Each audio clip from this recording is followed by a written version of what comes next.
ಧರ್ಮಸ್ಥಳದ ಕೇಸ್ ಬಗ್ಗೆ ನಾನಾ ಆಯಾಮಗಳಲ್ಲಿ ತನಿಖೆ ನಡೀತಾ ಇದ್ರೆ ಇನ್ನೊಂದ್ ಕಡೆ ಎಐ ವಿಡಿಯೋ ಅನ್ನ ಹರಿಬಿಟ್ಟು ಅಪಪ್ರಚಾರದ ಕೇಸ್ ಸಂಬಂಧ ಬೆಳ್ತಂಗಡಿ ಪೊಲೀಸರಿಂದ ಯೂಟ್ಯೂಬರ್ ಸಮೀರ್ ತೀವ್ರ ವಿಚಾರಣೆಗೆ ಒಳಪಟ್ಟಿದ್ದಾರೆ. ಶಿವತಾಂಡವ ಶುರು ಮಾಡಿರುವಂತ ಬೆಳ್ತಂಗಡಿ ಪೊಲೀಸರು ಪ್ರಶ್ನೆಗಳ ಸುರಿಮಳೆಯನ್ನ ಗೈತಾ ಇದ್ದಾರೆ. ಸತತ 2 ಗಂಟೆಯಿಂದಲೂ ಕೂಡ ಸಮೀರನ್ನ ತೀವ್ರ ವಿಚಾರಣೆಗೆ ಒಳಪಡಿಸಲಾಗಿದೆ. ಇನ್ನು ಬರ್ತಾ ಒಂದಿಷ್ಟು ದಾಖಲೆಗಳು ಹಾಗೇನೆ ಇಬ್ರು ವಕೀಲರ ಜೊತೆಯಲ್ಲೇ ಸಮೀರ್ ಇನ್ವೆಸ್ಟಿಗೇಷನ್ ಬಂದಿರೋದು, ದಾಖಲೆಗಳ ಪರಿಶೀಲಿಸಿ ಸದ್ಯಕ್ಕೆ ಪೊಲೀಸರು ವಿಚಾರಣೆಯನ್ನ ಮಾಡ್ತಾ ಇದ್ದಾರೆ. ಸಾಕಷ್ಟು ಪ್ರಶ್ನೆಗಳನ್ನ ಕೇಳ್ತಾ ಇದ್ದಾರೆ.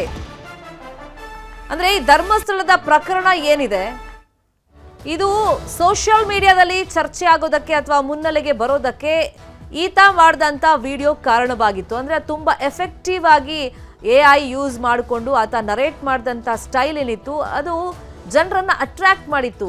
ಅಂದರೆ ಆತ ಸಾಕ್ಷಿ ಇಟ್ಕೊಂಡು ಮಾತಾಡ್ತಾ ಇದ್ದಾನ ಇಲ್ಲ ಅಂತ ಜನ ಯೋಚನೆ ಮಾಡಲಿಲ್ಲ. ಆದರೆ ಆತ ಹೇಳೋದ್ರ ಬಗ್ಗೆ ತುಂಬ ಜನ ನಂಬಿಟ್ಟಿದ್ರು, ಆತ ಹೇಳ್ತಿರೋದು ಸತ್ಯ ಇರಬೇಕು ಅಂತ ಹೇಳಿ. ಹಾಗಾಗಿ ಅಪಪ್ರಚಾರದ ಹಿನ್ನೆಲೆಯಲ್ಲಿ ಕ್ಷೇತ್ರದ ಬಗ್ಗೆ ಕೆಲವೊಂದು ವ್ಯಕ್ತಿಗಳ ಬಗ್ಗೆ ಮಾತನಾಡಿದಂಥ ಹಿನ್ನೆಲೆಯಲ್ಲಿ ಇದೀಗ ವಿಚಾರಣೆಯನ್ನ ಸಮೀರ್ ಎದುರಿಸ್ತಾ ಇದ್ದಾನೆ. ಇನ್ನು ಧರ್ಮಸ್ಥಳದ ಬಗ್ಗೆ ಎಐ ಮೂಲಕ ಅಪಪ್ರಚಾರದ ಆರೋಪವನ್ನ ಸಮೀರ್ ಎದುರಿಸ್ತಾ ಇದ್ದಾನೆ. ಹಾಗಾದ್ರೆ ಹೇಗಿದೆ ಗೊತ್ತಾ ದೂತ ಸಮೀರ್ಗೆ ಪೊಲೀಸರ ವಿಚಾರಣೆ? ಯಾವ್ಯಾವ ಪ್ರಶ್ನೆಗಳನ್ನ ಸದ್ಯಕ್ಕೆ ಪೊಲೀಸರು ವಿಚಾರಣೆಯಲ್ಲಿ ಸಮೀರ್ಗೆ ಕೇಳಿದ್ದಾರೆ ಆ ಬಗ್ಗೆ ನ್ಯೂಸ್ 18ಗೆ ಮಾಹಿತಿ ಲಭ್ಯವಾಗಿದೆ. ತನಿಖಾಧಿಕಾರಿ ನಾಗೇಶ್ ಕದ್ರಿ ಅವರು ಸಮೀರನ್ನ ವಿಚಾರಣೆಗೆ ಒಳಪಡಿಸಿದ್ದಾರೆ. ಯಾವ್ಯಾವ ಪ್ರಶ್ನೆ? ಧರ್ಮಸ್ಥಳದ ಬಗ್ಗೆ ಎಐ ಮೂಲಕ ವಿಡಿಯೋ ಮಾಡೋಕ್ಕೆ ಕಾರಣ ಏನು? ಸೊ ಫಸ್ಟ್ ಪ್ರಶ್ನೆ ಮೂಲ ಎಲ್ಲಿ ಅಂತ ಕೇಳಿದ್ದಾರೆ. 23 ನಿಮಿಷ 52 ಸೆಕೆಂಡ್ ವಿಡಿಯೋ ಎಲ್ಲಿ ಕುತ್ಕೊಂಡು ಮಾಡಿದ್ದದು? 1000 ಜನರ ರೇಪ್ ಆಗಿದೆ, ಕೊಲೆ ಮಾಡಿ ಮುಚ್ಚಾಕಿದ್ದಾರೆ ಅಂತೆಲ್ಲ ಹೇಳಿದ್ದು ಯಾಕೆ? ಯಾವ್ಯಾವ ಸಾಕ್ಷಿಗಳ ಆಧಾರದ ಮೇಲೆ ಈ ವಿಡಿಯೋನ್ನ ಮಾಡಲಾಗಿದೆ? ವಿಷಯಗಳನ್ನ ಪ್ರಸ್ತಾಪ ಮಾಡಲಾಗಿದೆ. ಧರ್ಮಸ್ಥಳದ ಬಗ್ಗೆನೇ ವಿಡಿಯೋ ಮಾಡಿದ ಕಾರಣಗಳೇನು? ಮತ್ತೆ ಆತ ಒಂದು ಪ್ರಚೋದನೆಯನ್ನ ಕೊಟ್ಟಿರ್ತಾನೆ, ಜನ ಬೀದಿಗಿಳಿದು ಪ್ರತಿಭಟಿಸಿ ಅಂತ ಯಾವ ಆಧಾರದಲ್ಲಿ ಕರೆ ಕೊಟ್ಟೆ ನೀನು ಅಂತ ಕೇಳಿದ್ದಾರೆ. ವಿಡಿಯೋವನ್ನ ತಯಾರು ಮಾಡಿದ್ಯಾರು, ಅಪ್ಲೋಡ್ ಮಾಡಿದ್ಯಾರು ಸೋಷಿಯಲ್ ಮೀಡಿಯಾಗೆ? ದೂತ ಯೂಟ್ಯೂಬ್ ಚಾನೆಲ್ ಜೊತೆ ನಿಮ್ಮ ಸಂಬಂಧ ಏನು? ವಿಡಿಯೋ ಯಾರು ಚಿತ್ರೀಕರಣ ಮಾಡಿದ್ರು? ಹೇಗೆ ಎಡಿಟ್ ಮಾಡಲಾಯಿತು? ವಿಡಿಯೋದಲ್ಲಿ ಹೇಳಿದಂಥ ವಿಷಯಗಳಿಗೆಲ್ಲ ಏನು ಸಾಕ್ಷಿಗಳಿವೆ? ವಿಡಿಯೋ ಅಪ್ಲೋಡ್ ಮಾಡಿದ ಮೊಬೈಲ್ ಮತ್ತೆ ಕಂಪ್ಯೂಟರ್ ಎಲ್ಲಿದೆ? ಯೂಟ್ಯೂಬ್ ಚಾನೆಲ್ನ ಲಾಗಿನ್ ವಿವರಗಳು ಯಾರ ಹತ್ರ ಇದೆ? ನೀವು ವಿಡಿಯೋ ಮಾಡೋದಕ್ಕೆ ನಿಮಗೆ ಪ್ರೇರೇಪಣೆ ಯಾರಾದರೂ ಕೊಟ್ರಾ? ಹೇಳಿ ಮಾಡಿಸಿದ್ರಾ? ಇನ್ಫ್ಲೂಯೆನ್ಸ್ ಏನಾದರೂ ಇದೆಯಾ ಅಂತ ಕೇಳಿದ್ದಾರೆ. ಇನ್ನು 2018ರ ಸಾಕ್ಷ್ಯ ಸಂರಕ್ಷಣಾ ಕಾಯ್ದೆ ಬಗ್ಗೆ ನಿಮಗೆ ಮಾಹಿತಿ ಇದೆಯಾ? ಎಐ ಮೂಲಕ ನಕಲಿ ಚಿತ್ರ ವಿಡಿಯೋ ಸೇರಿಸಿದಂಥ ಉದ್ದೇಶ ಏನು? ವಿಡಿಯೋ ಮಾಡೋದಕ್ಕೆ, ಹಂಚೋದಕ್ಕೆ ಅಥವಾ ಸೋಷಿಯಲ್ ಮೀಡಿಯಾದಲ್ಲಿ ಇದನ್ನು ಶೇರ್ ಮಾಡೋದಕ್ಕೆ ಹಣ ಕೊಟ್ಟಿದ್ದಾರಾ ಯಾರಾದರೂ? ವಿಡಿಯೋ ವೈರಲ್ ಆದಮೇಲೆ ನಿಮ್ಮನ್ನ ಯಾರ್ಯಾರ ಸಂಪರ್ಕ ಮಾಡಿದ್ರು? ಯಾರೆಲ್ಲ ಬಂದು ನಿಮಗೆ ನಮ್ಮ ಬೆಂಬಲ ನಿಮಗಿದೆ ಅಂತ ಹೇಳಿದ್ರು, ಅಭಿನಂದನೆ ಸಲ್ಲಿಸಿದ್ರು? ಹೀಗೆ ಸಾಕಷ್ಟು ಪ್ರಶ್ನೆಗಳನ್ನ ಈಗ ಪೊಲೀಸರು ಸಮೀರ್ಗೆ ಕೇಳಿದ್ದಾರೆ ಅಂತೇಳಿ ನ್ಯೂಸ್ 18ಗೆ ಮಾಹಿತಿ ಸಿಕ್ಕಿದೆ. ಇದೇ ವಿಷಯವಾಗಿ ಇನ್ನಷ್ಟು ಡೀಟೇಲ್ ಆಗಿ ಇನ್ಫಾರ್ಮೇಶನ್ ಕೊಡ್ತಾ ಹೋಗೋದಕ್ಕೆ ನೇರ ಸಂಪರ್ಕದಲ್ಲಿ ಕನೆಕ್ಟ್ ಆಗಿದ್ದಾರೆ ನಮ್ಮ ರಿಪೋರ್ಟರ್ ಮಂಜುನಾಥ್. ಕಳೆದ 2 ಗಂಟೆಗಳಿಂದ ನಿರಂತರವಾಗಿ ಪೊಲೀಸರು ಪ್ರಶ್ನೆಗಳನ್ನ ಸಮೀರ್ಗೆ ಕೇಳ್ತಿದ್ದಾರೆ. ಯಾವೆಲ್ಲ ಪ್ರಮುಖ ಪ್ರಶ್ನೆಗಳನ್ನ ಅವ್ರು ಕೇಳಿದ್ದಾರೆ? ಮತ್ತೆ ಬರುವಾಗ ಸಮೀರ್ ನಾವು ದೃಶ್ಯಗಳಲ್ಲಿ ಗಮನಿಸಿದ್ವಿ, ಒಂದಿಷ್ಟು ದಾಖಲೆ ಮತ್ತೆ ವಕೀಲರ ಜೊತೆನೆ ಬಂದಿದ್ರು, ಅದಕ್ಕೆಲ್ಲ ಪ್ರಾಪರ್ ಆಗಿ ಆನ್ಸರ್ ಮಾಡ್ತಾ ಇದ್ದಾನಂತ ಏನ್ ಮಾಹಿತಿ ಸಿಗ್ತಾ ಇದೆ? ಎಸ್, ಖಂಡಿತವಾಗ್ಲೂ ಶರ್ಮಿತಾ, ಸದ್ಯಕ್ಕೆ ಬೆಳ್ತಂಗಡಿಯ ಸರ್ಕಲ್ ಇನ್ಸ್ಪೆಕ್ಟರ್ ಕಚೇರಿಯಲ್ಲಿ ಸಮೀರ್ನ ವಿಚಾರಣೆ ಆಗ್ತಾ ಇರುವಂತದ್ದು.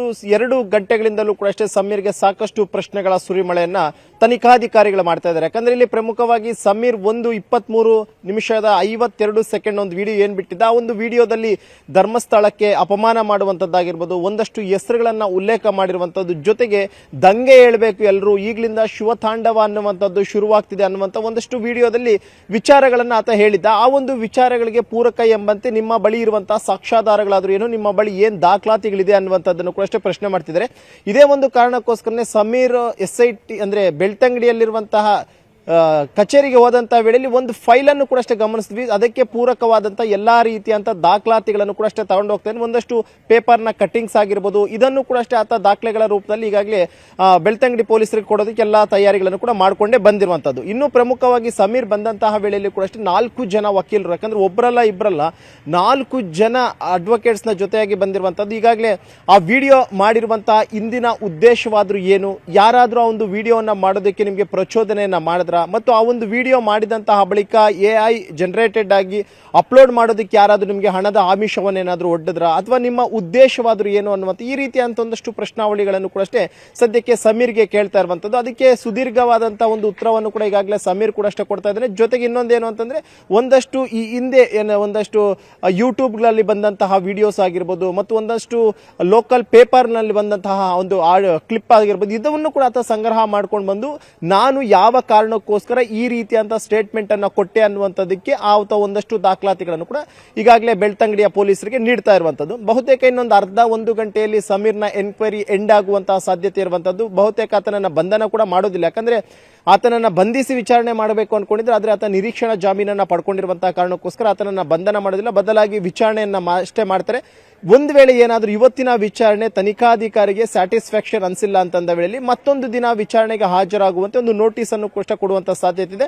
ಆಲ್ಮೋಸ್ಟ್ ಕಳೆದ 2 ಗಂಟೆಗಳಿಂದಲೂ ಕೂಡ ಅಷ್ಟೇ ನಿರಂತರವಾದಂತಹ ಇಂಟ್ರಾಗೇಷನ್ ಸಮೀರ್ಗೆ ಮಾಡ್ತಾ ಇರುವಂತದ್ದು. ಮತ್ತು ಆ ಒಂದು 23 ನಿಮಿಷದ 52 ಸೆಕೆಂಡ್ ನ ವಿಡಿಯೋ ಇರುತ್ತೆ. ಆ ಒಂದು ವಿಡಿಯೋದಲ್ಲಿರುವಂತಹ ಪ್ರತಿಯೊಂದು ಹೇಳಿಕೆಗೂ ಪ್ರತಿಯೊಂದು ಮಾತಿಗೂ ಕೂಡ ಅಷ್ಟೇ ಈಗ ಉತ್ತರವನ್ನ ಕೊಡುವಂತಹ ಸ್ಥಿತಿ ಇವತ್ತು ಸಮೀರ್ಗೆ ಎದುರಾಗಿದೆ. ಇನ್ನೊಂದೇನು ಅಂತಂದ್ರೆ, ಆತ 23 ನಿಮಿಷದ ವಿಡಿಯೋ ಏನಿತ್ತು, ಆ ಒಂದು ವಿಡಿಯೋನು ಕೂಡ ಅಷ್ಟೇ ಪ್ಲೇ ಮಾಡಿಕೊಂಡು ಸ್ಟೆಪ್ ಬೈ ಸ್ಟೆಪ್ ಆತನಿಂದ ಮಾಹಿತಿಯನ್ನು ಕಲೆಕ್ಟ್ ಮಾಡ್ತಾರೆ. ಯಾಕಂದ್ರೆ 23 ನಿಮಿಷದ 52 ಸೆಕೆಂಡ್ ಕೂಡ ಅಷ್ಟೇ ಪ್ಲೇ ಮಾಡ್ತಾ ಇರುವಂತಹದ್ದು. ಆತ ಧರ್ಮಾಧಿಕಾರಿಗಳ ವಿರುದ್ಧವಾಗಿ ಮಾತಾಡಿರುವಂತಹದ್ದು, ಒಂದಷ್ಟು ಜನ ಹೆಸರುಗಳನ್ನ ಕೂಡ ಉಲ್ಲೇಖವನ್ನ ಮಾಡಿ ಮಾತನಾಡಿದ್ದಾನೆ. ಜೊತೆಗೆ ಪ್ರಮುಖವಾಗಿ ದಂಗೆ ಹೇಳಬೇಕು ಅನ್ನುವಂತ ಒಂದು ಪದವನ್ನ ಆತ ಬಳಸಿದಾನಲ್ಲ, ಈ ಒಂದು ಪದದ ಹಿಂದಿನವಾದ ಉದ್ದೇಶವಾದ್ರೂ ಏನು, ಯಾಕೆ ಈ ರೀತಿ ಅಂದ್ರೆ, ಎಲ್ಲೋ ಒಂದು ಕಡೆ ಧರ್ಮದ ವಿರುದ್ಧವಾಗಿ ನೀನು ಮಾತನಾಡ್ತಿರುವಂತದ್ದ, ಅಥವಾ ಹಿಂದೂ ಮುಸ್ಲಿಂ ರೀತಿಯಲ್ಲಿ ಏನಾದ್ರೂ ಬಿಂಬಿಸುವಂತ ಒಂದು ಕೆಲಸ ಇದಾಗ್ತಿದ್ಯಾ ಅನ್ನಂತ ಈ ಎಲ್ಲಾ ಲೆಕ್ಕಾಚಾರದಲ್ಲೂ ಕೂಡ ಇನ್ವೆಸ್ಟಿಗೇಷನ್ ಅನ್ನ ಮಾಡ್ತಾ ಇರುವಂತದ್ದು. ಸದ್ಯಕ್ಕೆ ಇನ್ನೊಂದು ಅರ್ಧ ಮುಕ್ಕಾಲು ಗಂಟೆಯಲ್ಲಿ ಬಹುತೇಕ ಸಮೀರ್ನ ವಿಚಾರಣೆ ಅಂತ್ಯ ಆಗುತ್ತೆ. ಅಂತ್ಯ ಆದಂತ ಬಳಿಕ ಆತ ಮಾಧ್ಯಮದವರಿಗೆ ಸ್ಟೇಟ್ಮೆಂಟ್ ಅನ್ನ ಕೊಡ್ತಾನ ಅಥವಾ ಏನು ಅನ್ನುವಂಥದ್ದನ್ನು ಕೂಡ ಅಷ್ಟೇ ನಾವು ನೋಡಬೇಕಾಗಿರುತ್ತೆ ಶರ್ಮಿತಾ.